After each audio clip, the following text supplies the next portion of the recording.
Hello students, good morning to all. Congratulations to all of you for your very good result in JEE Advanced, earlier in JEE Mains. So now it's the time for next step which is called counseling. जिस तरीके से mains का exam NTA एक separate body वो conduct कराई, उन्होंने test कराया, हमारा रिजल्ट परफॉर्मेंस दिया, उसके बेसिस पे हम एडवांस्ड के लिए एलिजिबल हुए। आईआईटी ने एडवांस्ड का एग्जाम कंडक्ट कराया, उसके बेसिस पे हमें रैंकिंग प्रोवाइड किया गया। सो अब इसका जो नेक्स्ट स्टेप है वो हमारा जोसा के थ्रू कराया जाता है, ज्वाइंट सीट एलोकेशन अथॉरिटी, जो कि आपका काउंसलिंग एक्टिविटी कंडक्ट कराती है। काउंसलिंग होता क्या है? काउंसलिंग एक तरीके से आपसे आपके चॉइस पूछे जाते हैं कि आप किस कॉलेज में कौन सा ब्रांच पढ़ना चाहोगे, और आपके रैंकिंग के बेसिस पे वो आपको प्रोवाइड कराया जाता है जो बेस्ट पॉसिबल हो पाए। ठीक है, सबसे पहली बात, हर एक इंडिविजुअल जो भी काउंसलिंग के लिए एलिजिबल हो, ध्यान रखना, चाहे आप केवल और केवल एनआईटीज के लिए एलिजिबल हो या फिर एनआईटी प्लस आईआईटी दोनों के लिए एलिजिबल हो, सभी लोगों को काउंसलिंग में जरूर पार्टिसिपेट करनी ही चाहिए। ऐसा क्यों कहा जा रहा है? वो इसलिए भी क्योंकि उसमें आपको ऐसा अपने साइड से कुछ भी बड़ा सा काम नहीं करना है। सिंपली डिफरेंट चॉइस आपके सामने दिए जाते हैं, उन चॉइस को आपको प्रायोरिटाइज कर देना है। दैट्स द ओनली पार्ट, बस काउंसलिंग में इतना सा ही करना होता है। तो इसलिए ये करने में ना ही किसी तरीके का बहुत एक्स्ट्रा एफर्ट का रिक्वायरमेंट है, ना ही किसी तरीके का फाइनेंशियल कोई खर्चे की जरूरत है। तो इस कारण से जो भी इंसान मेंस और एडवांस क्वालिफाई किए हो, सभी को काउंसलिंग में पार्टिसिपेट करना चाहिए। ये स्ट्रॉन्ग रिकमेंडेशन है हर एक इंडिविजुअल को। किसी किसी के मन में थोड़ा मोड़ा ये भी कंफ्यूजन सा है कि मुझे फिर से दोबारा सेकेंड अटेम्प्ट भी देनी चाहिए। उन लोगों को भी सुझाव है कि अगर आपके मन में ऐसे थोड़ा भी मन कर रहा है, 50-50 लग रहा है, हाईली तुम इंटरेस्टेड हो कि हाँ मुझे रिपीट ही करना है, इन सब सिनेरियो के बावजूद भी काउंसलिंग में पार्टिसिपेट जरूर कर लो, क्योंकि इसमें कुछ होने जाने वाला, मतलब इसमें कुछ दिक्कत नहीं है, कुछ एक्स्ट्रा आपको अपनी तरफ से नहीं करने पड़ेंगे, ना ही कुछ एक्स्ट्रा पैसे लगते हैं। अब देखो, काउंसलिंग में कुछ बातों का आपको जरूर ध्यान रखना होगा। सबसे जो पहला बात वो ये है कि आपको जितना ज़्यादा से ज़्यादा चॉइस आप ऑप्ट करो, मतलब कुल मिलाकर के आईआईटी, एनआईटीज और अदर जो गवर्नमेंट फंडेड टेक्निकल इंस्टीट्यूट्स हैं, इनका जो टोटल नंबर है वो 100 प्लस का नंबर होता है। और एवरेज अगर हर एक कॉलेज में तुम अज्यूम करके चलो कि 10 से 20 ब्रांचेज मिनिमम आपको मिलेंगे, ज़्यादा से ज़्यादा ब्रांच भी अवेलेबल होता है। सो अगर रफ काउंटिंग के लिए 10-10 ब्रांच भी अवेलेबल करा लो, सो 10 branch in 100 colleges. So you will see that in counselling activity you will have 1000 plus choices, 1000 plus choice आपके सामने अवेलेबल होता है, और उनको आपको प्रायोरिटाइज करने की जरूरत होती है। समझ रहे हो? ये आपका काउंसलिंग का एक्टिविटी होता है। डिफरेंट कॉलेज, फॉर एग्जांपल आपका एक चॉइस क्या हो गया, जैसे बॉम्बे का सीएस, ये आपका एक चॉइस हो गया। दूसरा दिल्ली का सीएस, तीसरा बॉम्बे का इलेक्ट्रिकल, चौथा एनआईटी सूरत खल का सीएस। तो ऐसे ऐसे करके ये जितने भी आपको ऑप्शंस बनेंगे, ये सारे के सारे वहां पे आपको एज ए चॉइस अवेलेबल दिखेंगे कि इतना चॉइस मेरे सामने अवेलेबल है। सो आपको क्या करना चाहिए? काउंसलिंग के समय अक्सर हम लोग थक जाते हैं एक लिमिट के आगे, 40-50 चॉइस डालने के बाद। कभी कभी बच्चे 8-10 चॉइस डाल के ही थक जाते हैं कि हाँ इतना ही चॉइस सफिशिएंट है। नहीं, सभी को यह सुझाव है कि आप जरूर कोशिश करना कि जितना मैक्सिमम चॉइस आप फिल कर पाओ, उतनी ही बढ़िया रहती है, उतना ही अच्छा होता है। दूसरा यह है कि आपको किसी भी ऑप्शन को इग्नोर नहीं करना चाहिए ये अजम्पशन के साथ कि ये तो मुझे नहीं ही मिलेगा। ठीक है, अगर चीजें रेंज के बहुत ज्यादा बाहर हैं, for example all India rank मेरा अगर 5000 है, मैं ओपन कैटेगरी का हूं, तो ऑलमोस्ट कंफर्म्ड है कि मुझे बॉम्बे में सीएस एलोकेट नहीं होगा, तो वैसे सिनेरियो में तुम बॉम्बे का सीएस स्किप कर जाओ। बट केवल और केवल इस ग्राउंड पे कि मैं लास्ट ईयर का ओपनिंग क्लोजिंग रैंक देखा था, और मैं लास्ट ईयर में देखा हूं कि सपोज एक पर्टिकुलर ब्रांच का जो क्लोजिंग रैंक था वो 5000 था, ओपनिंग रैंक जो है सो 1000 था, और मेरा रैंकिंग चूंकि 7000 है, तो मुझे तो वो वाला पर्टिकुलर चॉइस एलोकेट होगा ही नहीं, तो इसलिए उसे फिल करने से क्या फायदा। नहीं, ऐसी गलती मत करना। ठीक है, वो तो जोसा का काम है, वो उसी के लिए आपसे चॉइस फिल करा रहा है, वो डिसाइड करने दो उसे कि तुम्हें क्या चीज एलोकेट किया जाएगा। बट तुम्हें जो चीज पसंद आता है, जो तेरा रिक्वायरमेंट है, जो तेरी प्रायोरिटीज हैं, उनको तुम अपने चॉइस के हिसाब से उनको प्रायोरिटाइज करते जाओ। एक्चुअल में तुम थोड़ा सा समझना इसका इसके मैकेनिक्स को कि आखिर इसमें होता क्या है, मतलब काउंसलिंग में क्या किया जाता होगा, जोसा क्या करती है। एक तुमको सिंपल सा तरीका बताते हैं।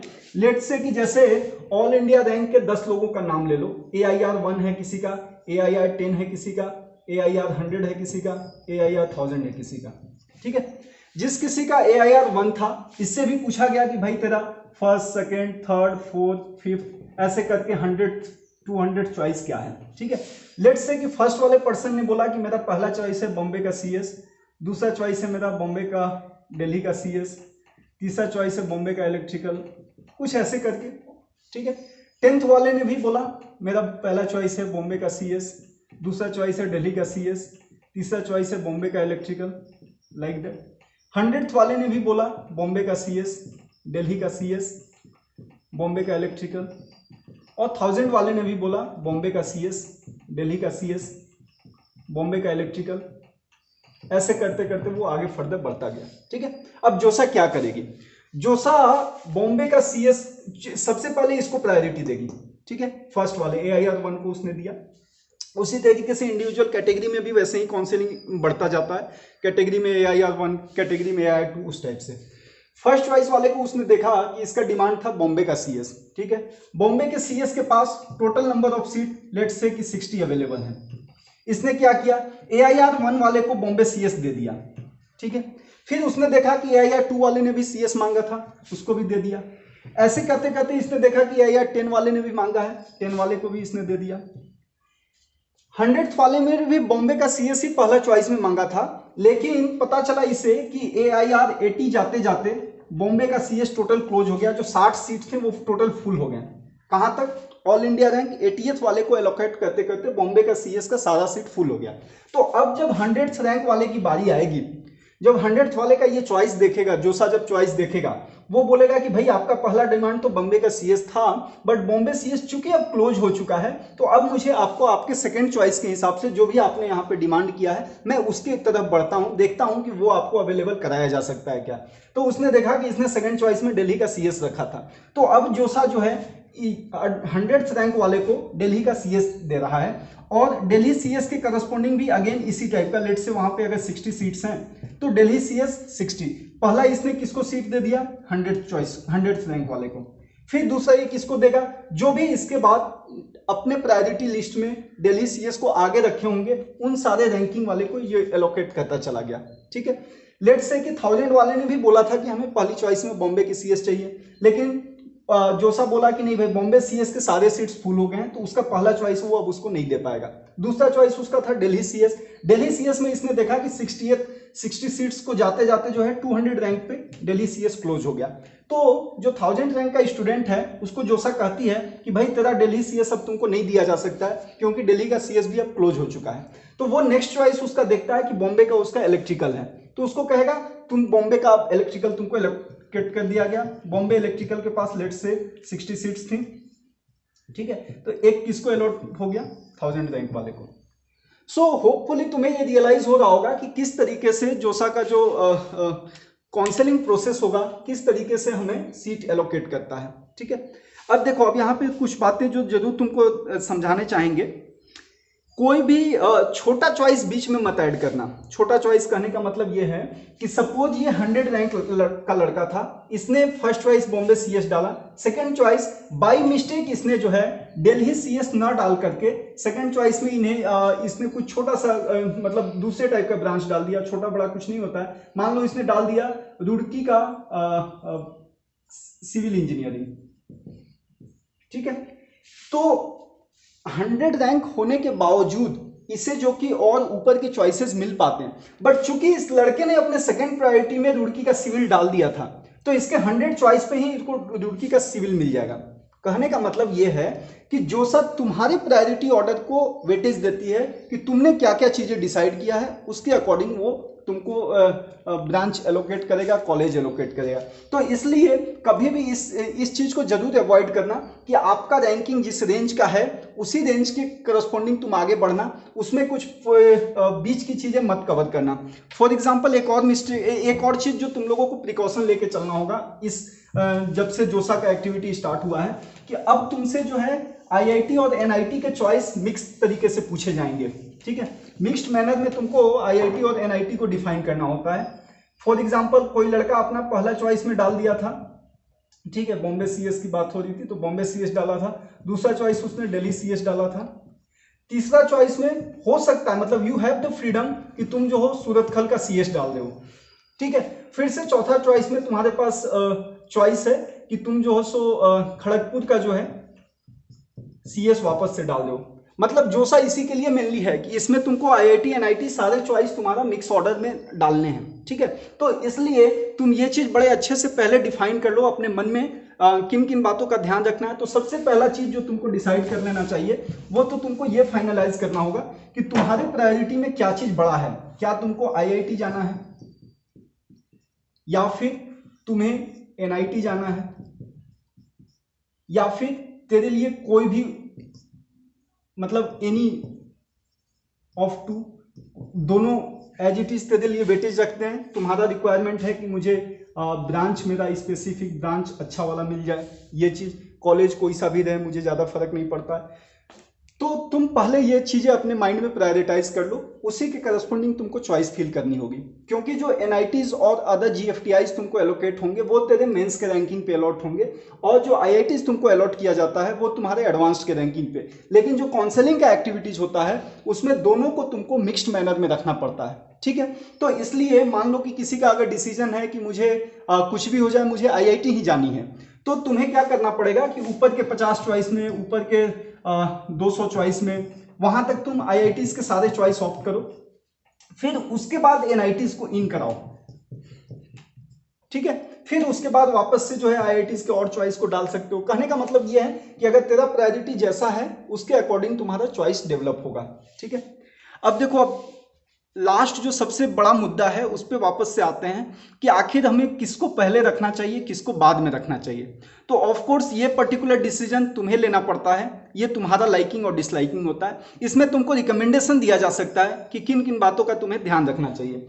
फॉर एग्जाम्पल सबसे पहला जो चीज आता है वो मैटर करता है कि तुम्हें क्या पढ़ाई करनी है। ठीक है, सो पढ़ाई जो कुछ भी तुमको करना है तो उसका डिटेल्स तुम थोड़ा सा नेट पे सर्च करो कि भाई सीएस का ब्रांच में क्या पढ़ाई किया जाता है, ईसी के ब्रांच में क्या पढ़ाई किया जाता है, इलेक्ट्रिकल इंजीनियरिंग के ब्रांच में क्या पढ़ाई की जाती है, मैकेनिकल इंजीनियरिंग के ब्रांच में क्या पढ़ा जाता है, सिविल इंजीनियरिंग के ब्रांच में क्या पढ़ा जाता है। तो ऐसे ऐसे करके तुम्हें समझ में आएगा कि ऑल ओवर इंडिया में सारे इंजीनियरिंग कॉलेजेस में मिनिमम 100+ डिफरेंट कोर्स तुम्हारे सामने अवेलेबल हैं। तो आउट ऑफ देम कम से कम तुम 10 के बारे में, 20 के बारे में नेट से सर्च करो, उनका डिटेल्स पढ़ो, उसमें तुम अपने डिसीजन को इंप्लीमेंट करो कि हाँ भाई इसमें मुझे कितना पसंद है, थोड़ा सा उसका फ्यूचर स्कोप को एक्सप्लोर करो। तो इन टाइप से डिफरेंट इंफॉर्मेशंस तेरे लिए हेल्पफुल होंगे ये प्रायोरिटाइज करने में कि तुम्हारे लिए कौन सा ब्रांच तुम्हारा पसंद का ब्रांच है, किस ब्रांच को पढ़ना तुम प्रेफर करोगे। ठीक है, तो ये पहली बात हुई तुम्हें ब्रांच की रिगार्डिंग जानकारी कि ऐसे ऐसे करके 100+ ब्रांच अवेलेबल है इंडिया में जिसमें कि आपको इंजीनियरिंग कराई जाती है। दूसरा जो आपको चीज डिसाइड करना पड़ता है वो आपका ये होता है कॉलेज। कॉलेज को डिसाइड करने के लिए जो स्टैंडर्ड प्रोसेस है वो आप कॉलेज का रैंकिंग चले जाओ, NIRF रैंकिंग बताने वाली बॉडी है, इसी टाइप से आउटलुक का रैंकिंग आता है, अलग अलग मैगजीन भी। तो आप जो रैंकिंग का डेटा देखोगे तो उससे आपको ये डिसाइड करने में इजी होगा कि कौन से कॉलेज अभी आगे में चल रहे हैं, कौन से कॉलेज पीछे में चल रहे हैं, इस टाइप से। लेकिन ध्यान रखना मोटे तौर पे जैसे केवल और केवल रैंकिंग से आपको कॉलेज का प्रायोरिटी पता चलता है, लेकिन कई एक बार ऐसा होता है कि हो सकता है वो कॉलेज की रैंकिंग बहुत अच्छी हो लेकिन जो पर्टिकुलर ब्रांच आप पढ़ना चाहते हो वो वहाँ पे उतना प्रायोरिटी नहीं रहता है, उतना ज़्यादा इंपॉर्टेंट नहीं है वहाँ पे, या उतना अच्छा से वहाँ पे नहीं पढ़ाया जाता है। और दूसरे कंपेयर में कभी कभी ऐसा भी हो सकता है कि कॉलेज की रैंकिंग तो बहुत नीचे है लेकिन उस कॉलेज में ये पर्टिकुलर ब्रांच बहुत अच्छा से पढ़ाया जाता है। तो इस ग्राउंड पे आपको फिर से डिसीजन लेना पड़ता है कि मुझे कौन सा चॉइस को ऊपर रखना चाहिए। बट मोटे तौर पे समझने के लिए एक पार्ट आपका तो ये हो गया कि आपको जो है सो डिफरेंट ब्रांच के बारे में इंफॉर्मेशन होनी चाहिए। दूसरा पार्ट आपका ये हो गया कि आपको डिफरेंट कॉलेज के बारे में इंफॉर्मेशन होना चाहिए और वो आपको जो है सो रैंकिंग की हेल्प से आपको पता चल जाता है और वो रैंकिंग भी आपको अगेन नेट पे अवेलेबल है। ठीक है, कॉलेज की बात हो गई, ब्रांच की बात हो गई। ये बात फिर से मैं रिपीट कर रहा हूँ, रीइटरेट कर रहा हूँ कि कभी भी अपने चॉइस फिलिंग को लिमिट मत करना। अगर तेरे पास 1000 प्लस के चॉइस दिए गए हैं तो हर एक इंडिविजुअल को रिकमेंडेड है कि मिनिमम 100 प्लस चॉइस आप जरूर उसमें ऑप्ट कर लो। That is advisable for you, that is better for you. कभी कभी ऐसा भी मिस्टेक हो जाता है, फॉर एग्जाम्पल कि मान लो मेरी रैंकिंग 1000 है, ऑल इंडिया रैंक मैं 1000 लाया हूँ, और मैंने देख लिया कि लास्ट ईयर में 1000 रैंक पे कौन कौन से ब्रांचेज अवेलेबल थे, ठीक है, और हमने क्या किया कि ऊपर से केवल 5 चॉइस फिल करके और छोड़ दिए, ठीक है, और कोइंसिडेंटली बाय अनफॉर्चून मैनर हो सकता है कि ये 5 ब्रांच जो है ऑल इंडिया रैंक 999 तक को ही अलॉट हो पाया, उतने में ही पांचों ब्रांच, पांचों कॉलेज का सीट फुल हो गया। तो उस सिनेरियो में भले ही मेरी ऑल इंडिया रैंक 1000 है, बट मेरे पास एक भी ब्रांच और कॉलेज, एक भी चॉइस मुझे नहीं दिया जाएगा। क्यों? क्योंकि जो ऊपर से 5 चॉइस हमने ऑप्ट किए थे, वो पांचों चॉइस 999 रैंक जाते जाते खत्म हो गया। तो इस हिसाब से मेरे रैंकिंग तक आते आते मेरे चॉइस के जो कॉलेजेस थे उसके सीट फुल हो गए। तो इस वजह से जो साहब हमसे कहेगी कि भाई we regret to inform you that there is no seat available as per your choice. So इसलिए कहा जा रहा है कि आप जितना मैक्सिमाइज करोगे, जितना ज़्यादा चॉइस आप फिल करके रखोगे, उतना बढ़िया चीज़ है। चॉइस फिल करने में कुछ नहीं होता, इधर से टिक मारोगे, उधर उधर प्रायोरिटाइज होते जाएगा। उतना सा मेहनत करने के लिए भी बॉडी में आलसीपना मत लाना कि मैं 20 चॉइस फिल करके छोड़ दिया, 30 करके छोड़ दिया, ठीक है।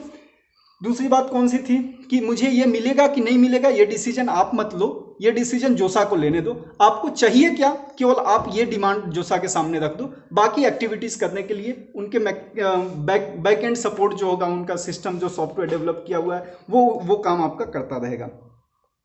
एक बात ये कि फिर से मतलब मोटे तौर पे अब थोड़ा सा रिपीटेशन जैसा ही है, बट समझना ये इंपॉर्टेंट पॉइंट है, इसलिए बार बार रिट्रेट किया जा रहा है। कोई भी बीच में बाई मिस्टेक भी छोटा मोटा, फॉर एग्जांपल कि मेरी रैंकिंग जो है ऑल इंडिया रैंक मेरा 5000 है, ठीक है, इसके करस्पॉन्डिंग मुझे एक एवरेज स्तर का आईआईटी में बढ़िया बढ़िया ब्रांच मिल जाएगा जो मिडिल रेंज का होगा। लेकिन हमने चॉइस फिलिंग के समय क्या किया कि पहला चॉइस हमने कुछ भी अपना रख दिया, लेट्स से कि रुड़की का सीएस हमने दिया था। दूसरा चॉइस हमने जो है सो केजीपी का मैकेनिकल दिया था 5000, ठीक है। तीसरा चॉइस हमने जो है मद्रास का जो है सो इलेक्ट्रिकल दिया था। चौथा चॉइस बाय मिस्टेक हमने जो है आईआईटी बीएचयू का फार्मा डाल दिया, ठीक है। पांचवा चॉइस वापस से हमने जो है सो कुछ भी डाल दिया, मान लो केजीपी का सिविल डाल दिया, ठीक। सो मे बी मेरा जो 5000 रैंक था वो एलिजिबल था कि मुझे खड़गपुर में सिविल मिल जाएगा, लेकिन चूंकि हमने चौथे चॉइस में बीएचयू का फार्मा भी ऑप्ट करके रखा है, तो जोसा क्या करेगी कि जोसा पहले ये देखेगी कि इस इंडिविजुअल का पहला चॉइस क्या था, रुड़की का सीएस था। वो बोला कि भाई रुड़की के सीएस में 5000 से कम रैंकिंग वालों के साथ ही सीट फुल हो गया, ये आपको नहीं दे पाएंगे, ठीक है। दूसरा चॉइस में हमने क्या फिल किया था, केजीपी का मैकेनिकल। उसने बोला कि भाई केजीपी मैकेनिकल भी जो है इतने तक में आते आते फुल हो गया है। तीसरा में हमने क्या कहा, बॉम्बे का मद्रास का इलेक्ट्रिकल, बोला कि नहीं भाई 5000 रैंक आते आते ये सीट फुल हो गया है। ध्यान रखना, भले ही आपका जो रैंकिंग है एलिजिबल था कि खड़गपुर में आपको सिविल इंजीनियरिंग एलोकेट हो जाए, बट चूंकि आपने फोर्थ चॉइस में बीएचयू का फार्मा डाल के रखा था और बीएचयू का फार्मा 5000 रैंक को एलोकेट हो जाएगा, तो पहले जोसा आपको जो है ये देगा और ये इसके लिए आप एलिजिबल हो या नहीं हो, लेकिन चूंकि प्रायोरिटी ऑर्डर में आपने नीचे रखा था तो इस कारण से उसके पास जोसा बाद में जाएगी, उससे पहले वाले चॉइस को वो फुलफिल करने की कोशिश करेगी।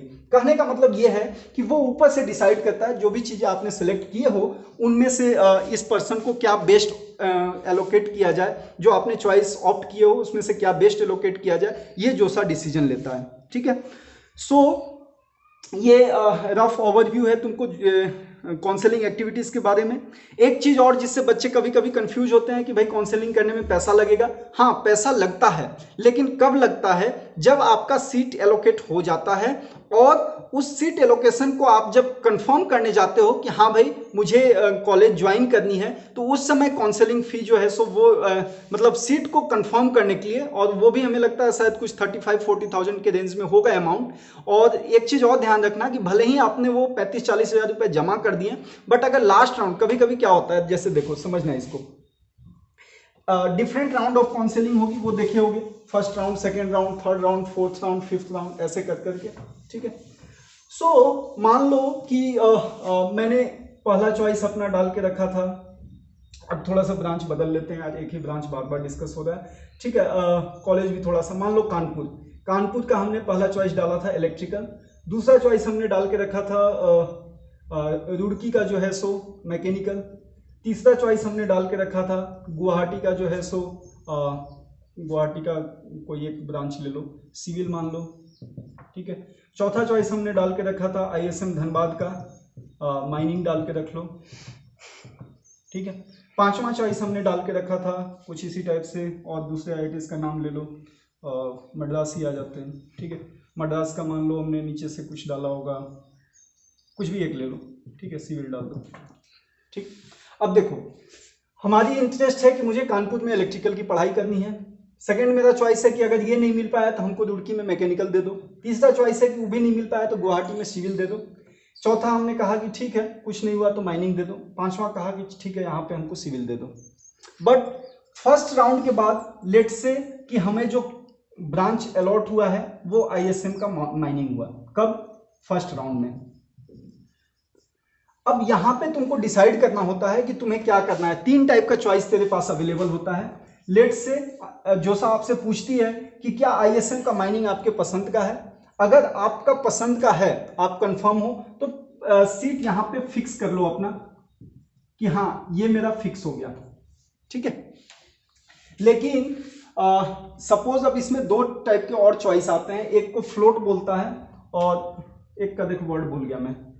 एक चॉइस में क्या होगा कि तुम जैसे जो डिफरेंट प्रायोरिटी देके रखे हो, एक में तुमसे ये पूछेगा कि क्या तुमको फर्दर ऊपर के राउंड चाहिए। अगर ऊपर के राउंड चाहिए तो हाँ प्रायोरिटी फ्रीज एंड फ्लोट होता है यार। लेकिन कौन सा टर्म किसके लिए यूज होता है वो थोड़ा सा डिफाइन देख लेना। दोनों में होता क्या है वो मैं जानता हूँ।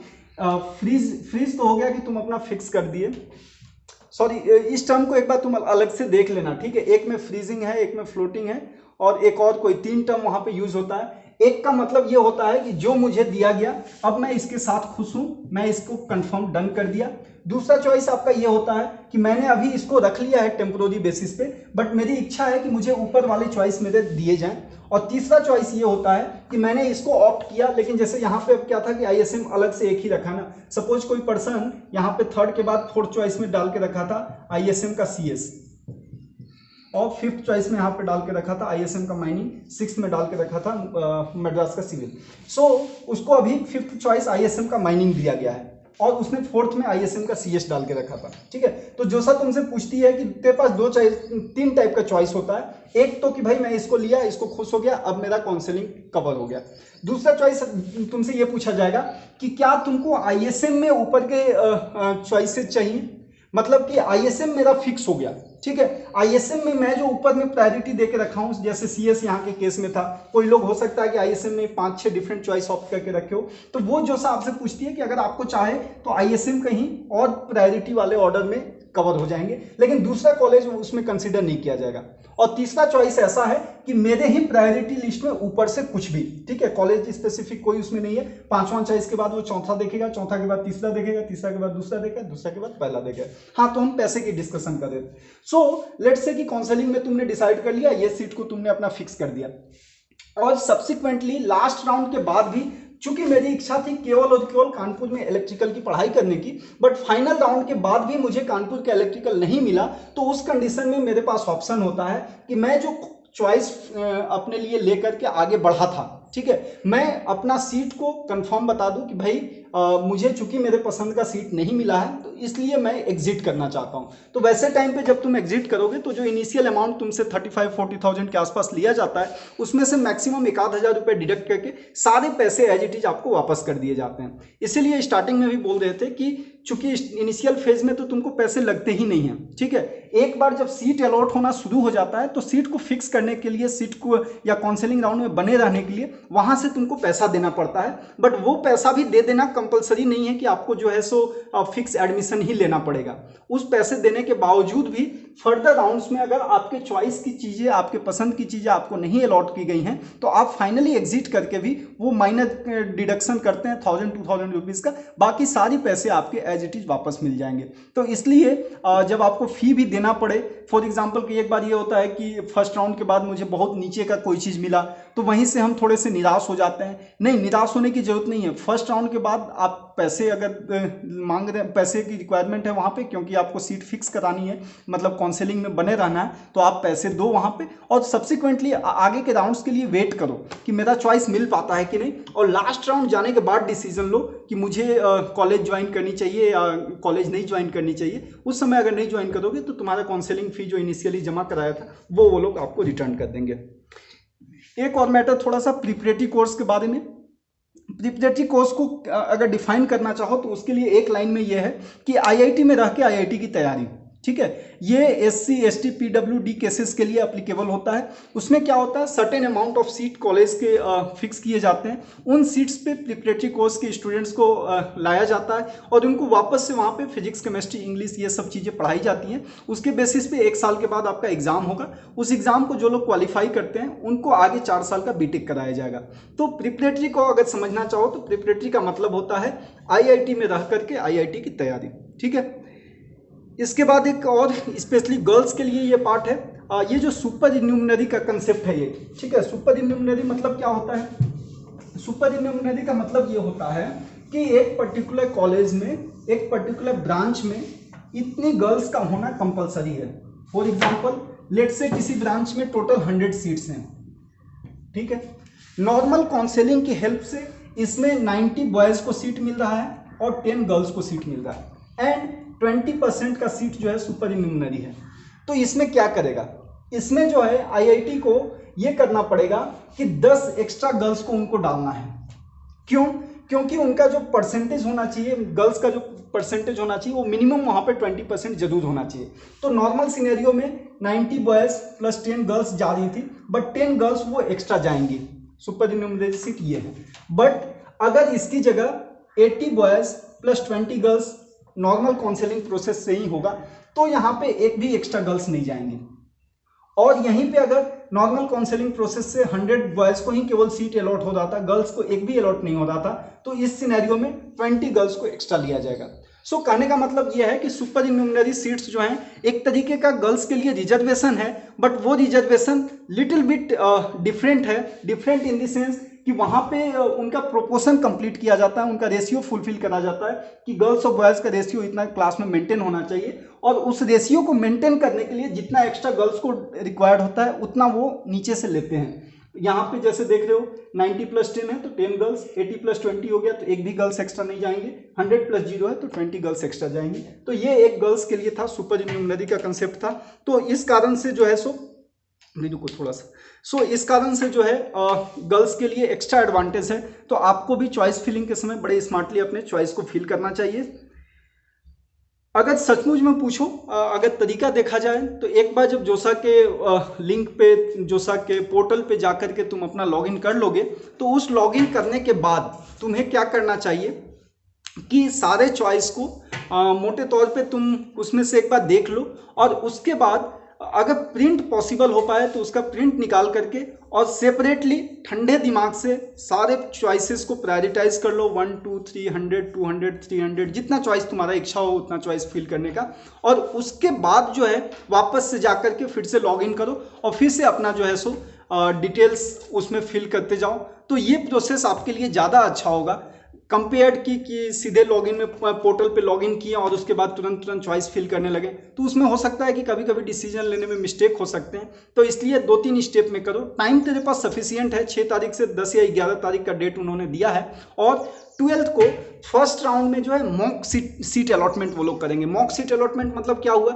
मतलब कि आपने जो सीट फिल किए हैं उसके ग्राउंड पे आपको बताया जाएगा कि रफली आपको ये चीज़ मिलने वाला है, और उसके बाद आप फर्दर चाहो तो उसमें अप डाउन कर सकते हो, अपने चॉइसेस को ऊपर नीचे कर सकते हो, ये तेरा डिसीजन होगा। वो आई गेस 12 अक्टूबर का डेट है, उस दिन आपको जो है बताया जाएगा कि जो चॉइस आपने फिल किया है उसके हिसाब से आपको क्या अलॉट हो रहा है। ठीक है, चलो होप ऑल द बेस्ट। और जो मेंटर्स आपको अलॉट किए गए हैं उनकी हेल्प से आप कॉलेज का ब्रांच का डिटेल्स ले सकते हो, वो लोग आपको गाइड करेंगे। बट ध्यान रखना ये सारी चीज़ें चूंकि वॉलेंटियर बेसिस पे हो रही हैं, कई एक बात थोड़ा सा मैं इसको कड़ाई के साथ कह रहा हूँ, हो सकता है सबको पसंद ना आए। हम में से कई एक बच्चे हर एक जगह पे ऐसा समझने लगते हैं कि ये मेरा अधिकार है, जैसे मुझे दिया गया कि हाँ भाई ये तुम्हारे सीनियर्स हैं कॉलेज में, वो अवेलेबल हैं, तो एक विद ड्यू रिस्पेक्ट तुमको उनके पास जाना चाहिए कि हाँ भैया मुझे जो है काउंसलिंग में पार्टिसिपेट करना है, मुझे आपका नंबर अलॉट किया गया है, मैं चाहता हूँ प्लीज़ आप हमको गाइड करें। मतलब आपका एक तरीके से जो है सो हम्बलनेस, आपका थैंकफुलनेस उनके प्रति जो बना रहना चाहिए, उस टाइप से आपको, वो कोई पेमेंट बेसिस पे या कंपलसरी या फिर उनका कोई टास्क वाइज नहीं है, वो वॉलंटियर है, एक दूसरे को आगे बढ़ रहे हैं, किसी ने उनको हेल्प किया इसलिए वो आगे हैं, तो इसलिए वो आपको हेल्प करने के लिए आगे निकले हैं। तो इस कारण से आपको कहा जा रहा है जब भी किसी से बात करना थोड़ा पोलाइट मैनर में, और इस तरीके से कि आप उनके पास रिसीविंग एंड पे हो, किसी का यहाँ पे ड्यूटीज नहीं है, किसी की ऐसा कंपल्सन नहीं है कि उसको ये चीज़ करना ही करना है। एक अगर किसी कारण से हो सकता है वो बिजी हो, उनसे अगर तुम्हारी बात नहीं हो पा रही है, तुम दूसरे को कांटेक्ट करो, तीसरे को कांटेक्ट करो, इस तरीके से तुम जो रिलेशन बना के रखना और काउंसलिंग को अच्छे से कवर करो। होप कि मैक्सिमम लोग जो तुम्हारे रैंक के हिसाब से best possible college and branch हो, आप वहां तक पहुंच पाओ। इसी शुभकामना के साथ thank you, all the best.